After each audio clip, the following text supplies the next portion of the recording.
Moscow, Idaho, a quintessential quiet college town nestled in the rolling hills of the Palouse, a place where the pace of life is generally unhurried and the sense of community is strong.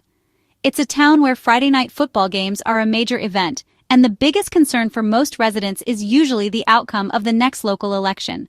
But in November of 2022, this peaceful existence was forever shattered by a crime so brutal, so incomprehensible, that it not only stole 4 young lives, but also sent shockwaves of fear and disbelief rippling across the entire nation. The tranquility of Moscow was replaced with an unsettling unease as the reality of what had occurred began to sink in. In November 2022, the murders of 4 University of Idaho students, Ethan Chapin, xanakernodle, madisonmogenidaho, and kayleegoncalves, became a haunting headline. These were vibrant young individuals, full of promise and potential, whose lives were tragically cut short in a way that defied understanding. The immediate aftermath of the crime left a community paralyzed by fear, gripped by uncertainty, and desperately searching for answers. The sense of security that had once been taken for granted was gone, replaced by a pervasive anxiety that hung heavy in the air. Residents locked their doors, students walked in groups, and the once familiar streets felt foreign and menacing. The subsequent arrest of Bryan Kohberger, a criminology PhD student at a neighboring university, only deepened the mystery and added another layer of complexity to an already unfathomable tragedy. How could someone dedicated to studying crime allegedly commit such a heinous act? The arrest ignited a media frenzy, as the nation watched with bated breath, scrutinizing every development, every piece of evidence, and every legal maneuver in the unfolding drama. News outlets from across the globe descended upon Moscow, turning the once sleepy town into the epicenter of a national obsession. While the legal proceedings and eventual sentencing hearing brought a somber sense of closure to the official investigation, it did little to ease the pain and grief felt by those closest to the victims. The wheels of justice may have turned, but the emotional scars remained. For the families of Ethan, Xana, Madison, and Kaylee, and for the wider community of Moscow, the pain remains raw, the memories vivid, and the sense of loss profound and unresolved. The healing process is a long and arduous one, marked by moments of intense sorrow and quiet reflection. The tragedy exposed the vulnerability of youth, the fragility of life, and the universal longing for safety and security within our homes and communities. It forced a reckoning with the darkness that can lurk beneath the surface of even the most idyllic settings. But amidst the grief and sorrow, the memories of Ethan, Xana, Madison, and Kaylee endure, shining brightly as a testament to the lives they lived and the impact they had on those around them. Their spirits live on in the hearts of those who loved them. Their lives may have been tragically cut short, but they will never be forgotten. Their names will forever be etched in the history of Moscow, Idaho, and their stories will continue to inspire acts of kindness, compassion, and remembrance. The shockwaves of that night continue to ripple through the community, a constant reminder of the fragility of life and the enduring power of grief. The healing process is ongoing, and the scars of this tragedy will likely remain for years to come. It serves as a stark reminder of innocence lost, a community forever changed, and the importance of cherishing every moment and holding our loved ones close. The legacy of Ethan, Xana, Madison, and Kaylee will continue to inspire hope and resilience in the face of unimaginable tragedy. Bryan Kohberger's fate has been sealed. The courtroom held its breath as the judge prepared to deliver a sentence that would echo through the lives of so many affected by this tragic case. The weight of the evidence, the profound loss suffered by the families, and the gravity of the crimes all converged in this moment. He was sentenced to 4 consecutive life terms. Each term, a stark and unwavering declaration of the value of the lives that were so brutally taken. The gavel fell, not just marking the end of a trial, but signifying the beginning of a lifetime of confinement for Kohberger. 4 lives extinguished and 4 life sentences delivered, 1 for each life he took. A grim symmetry, a legal echo of the devastation he wrought. The court sought to reflect the magnitude of the loss with the severity of the punishment. The judge's decision was clear. There was no room for ambiguity, no space for misinterpretation. The words resonated with finality, leaving no doubt about the consequences of Kohberger's actions. No parole, no second chances, no possibility of ever tasting freedom again. The door to redemption was firmly shut, replaced by the cold reality of permanent incarceration. each sentence a tribute to the victims, a solemn acknowledgement of their stolen futures. Each pronouncement served as a painful reminder of the void left in the lives of their families and friends. Kohberger stood silent, a figure shrouded in an unsettling calm amidst the storm of emotions swirling around him. Offering no apology or explanation, he remained an enigma, a source of unending frustration and pain for those seeking answers. His silence spoke volumes yet revealed nothing, leaving families and the nation with only questions, a haunting echo in the wake of unspeakable violence. The quest for understanding the why may forever remain unanswered. His refusal to speak, to offer any insight into his motives, only deepened the chasm of incomprehension, amplified the senselessness of his crimes, turning tragedy into an even more unbearable burden for the grieving community.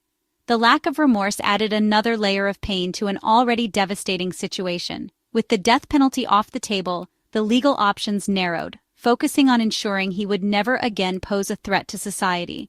Life without parole was the harshest punishment possible, a sentence designed to provide a measure of closure and security to a community scarred by fear and loss. For the families, it was the only justice the system could offer, a small solace in the face of unimaginable grief. A guarantee that he would never walk free again, a promise of safety and security for a community forever changed. The sentence cannot bring back their loved ones. It cannot erase the pain, nor can it fully heal the wounds inflicted. But it ensures accountability for every day of his remaining life, a constant reminder of the consequences of his actions, and a testament to the enduring power of justice. At the heart of this tragedy are 4 young lives, lives brimming with potential, cut short in a manner that defies comprehension. These weren't just names, they were individuals, each with their own unique story, dreams, and aspirations. Their absence leaves an unfillable void, not only in the lives of their families but also in the broader community that embraced them. Ethan Chapin, a vibrant soul, known for his infectious smile and unwavering optimism.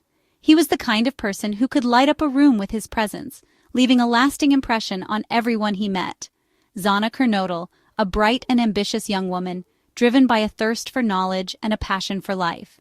Her determination was an inspiration to those around her, and her loss is deeply felt by her friends and academic peers. Madisonmogen, remembered for her infectious laughter and kind heart. She possessed a rare ability to connect with people on a profound level, offering support and understanding to those in need. And Kayleegoncalves, a free spirit with an adventurous soul, always seeking new experiences and embracing life to the fullest. Her vibrant personality and zest for life touched everyone who knew her. Each was remembered for their warmth, laughter, the joy they brought to gatherings, and the indelible mark they left on the hearts of those fortunate enough to know them. And the promise of futures now lost, futures filled with dreams of careers, families, and the simple joys of life. These were lives on the cusp of blossoming, their potential forever unrealized. Their families spoke of stolen dreams, the milestones they would never witness, the graduations, weddings, and grandchildren that will now only exist in their memories. Missed milestones, the celebrations that will forever be tinged with sorrow, the empty chairs at holiday gatherings, a constant reminder of their absence, and the silence left behind, the deafening quiet that now permeates their homes, a constant echo of the laughter and love that once filled those spaces. The pain is a daily burden, a weight that they carry with them every moment of every day, a constant reminder of the profound loss they have suffered. A lifelong sentence of grief, a journey of healing that will never truly end, a constant struggle to find meaning and purpose in the face of unimaginable tragedy. Surviving roommates Dylanmortensen, forever marked by the horror they experienced, grappling with the trauma of that night and the profound sense of loss, and Bethanyfunke, now burdened with the weight of survivor's guilt, struggling to reconcile their own safety with the tragic fate of their friends, shared the trauma they now carry, a burden that will likely shape their lives forever. A constant reminder of the fragility of life and the randomness of fate, anxiety, fear, and broken trust, emotions that now define their daily existence, casting a long shadow over their future. Dylan described being shattered, her world irrevocably altered, her sense of security shattered beyond repair. In ways she never imagined, the innocence of youth replaced by the harsh reality of violence and loss, a burden no one should ever have to bear. Her innocence forever lost, a profound and irreversible transformation, leaving her to navigate a world that now feels inherently unsafe and uncertain. The impact of this crime, this senseless act of violence, extends far beyond the immediate victims, rippling outwards to touch the entire community, leaving a scar that may never fully heal, touching everyone who loved them, their friends, their classmates, their teachers, and all those whose lives they touched, however briefly. For these families, justice is a hope for peace, a desire for accountability, a yearning to find some semblance of closure in the face of unimaginable pain. That may never fully come, a realization that even with justice served, the void left by their loved ones will remain forever. Their journey of grief continues, a long and arduous path filled with challenges and setbacks, but also with moments of resilience and hope. Bound to the memory of that horrific night, forever etched in their minds, a constant reminder of the precious lives that were so cruelly taken. Bryan Kohberger's guilty plea changed everything, sparing him the death penalty and the families a painful trial. By admitting guilt, he accepted life in prison without parole, waiving his right to appeal. The plea deal brought swift closure, avoiding years of appeals and public spectacle. Prosecutors faced a difficult choice, but the deal guaranteed a conviction and permanent sentence. For the families, it meant avoiding the agony of reliving the details in court. Kohberger's admission, though self-serving, was a formal acknowledgement of his crimes. The case ended with certainty. He would never harm anyone again. The investigation was a masterclass in modern detective work, connecting digital footprints and forensic evidence. A white Hyundai Elantra seen near the crime scene became the first crucial clue. Investigators sifted through thousands of records, eventually linking the car to Kohberger. Cell phone data revealed his repeated presence near the victim's home, suggesting a chilling preoccupation. No evidence showed he knew the victims, deepening the mystery. The digital trail mapped his movements, narrowing the focus to him. The convergence of car and phone data was the breakthrough police needed. Even before DNA, these trails would have led them to Kohberger. The case's turning point was a single strand of male DNA on a knife sheath found at the scene. This DNA didn't match any victim, making it the key clue. Investigators discreetly collected trash from Kohberger's family home, finding his father's DNA, a familial match. This gave probable cause for Kohberger's arrest and a direct DNA sample. The match was definitive. The DNA on the sheath belonged to Kohberger. The murder weapon was never found, but his efforts to erase evidence were clear. His car was meticulously cleaned and his apartment nearly empty, devices wiped of data. These actions revealed a calculated attempt to cover his tracks. The DNA evidence sealed the case, tying him directly to the crime. Despite overwhelming evidence and a guilty plea, the question of motive remains unanswered. Police found no connection between Kohberger and the victims. No relationship, no conflict, no explanation. The lack of motive is the most unsettling aspect, suggesting a crime born of something incomprehensible. Theories abound, from a desire to commit the perfect crime to academic curiosity, but nothing is confirmed. Kohberger's silence at sentencing denied families the closure they desperately sought. Even government officials voiced frustration at the lack of answers. Police pledged to release their reports but admit they may never know why. The question of motive lingers, a haunting, unresolved mystery. The sentencing hearing was a day of raw grief, as families and friends shared the pain that will never fade. Victim impact statements spoke of love lost and lives forever changed. Surviving roommates described trauma and shattered trust. The judge listened, acknowledging the senselessness of the crime. He declared that no explanation could ever justify such violence. With finality, the judge consigned Kohberger to a life of isolation, ending his 15 minutes of fame. The focus shifted from the killer to the victims, closing the legal chapter. The memory of those lost will endure, even as the perpetrator fades into obscurity.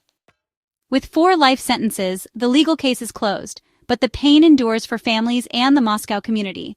The justice system has done its part, but true closure remains elusive.